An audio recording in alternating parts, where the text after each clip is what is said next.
How's it going, y'all? Today we're going to learn how to make ourselves an at-home practice drill rifle.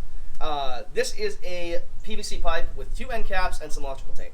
You can pick up these supplies from a Lowe's or a Best Buy for relatively inexpensive. I think the most expensive thing for me was getting the multicolored pack of electrical tape. They will be kind enough to cut you a length of PVC as opposed to bringing home a 10-foot length. And so we're going to have this PVC pipe. It's 1.5 inches thick and it's 44 inches long. And these are, of course, 1.5 inch PVC caps. What we're going to do is we are going to obviously pop the caps onto the end, and then we're going to place some key markings on this pipe so that they match up to what we would have on an actual drill rifle. So let me show you that real quick. When we mark these out, we're going to have a spot for the small of the stock, which is where our hand sits at port arms. We're going to have a marking at the center balance point just above the receiver of the rifle. The receiver's right here. We're going to have a marking that indicates our upper sling swivel, where the sling is attached to the rifle. And then we'll have a final one right up at the top on the stacking swivel band, just beneath the upper band or bayonet lug and the barrel of the rifle. And the way that those measurements work is super simple. This should be a very easy job. From the bottom of your pipe to the first marking at the small of the stock is 11 inches. So you measure from the bottom to approximately 11 inches and we're good to go.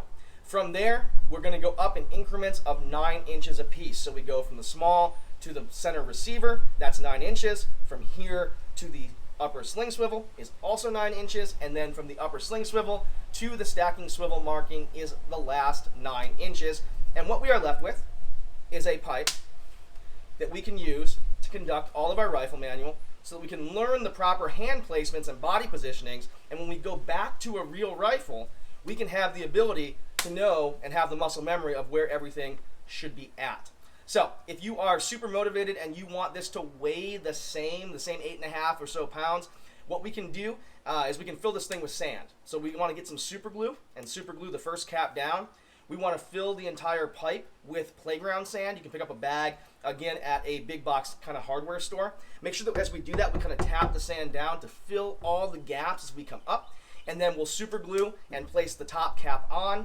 And at that point, you will have something that not only has the correct markings and is the correct length, but will also be closer to the regulation weight of a drill rifle.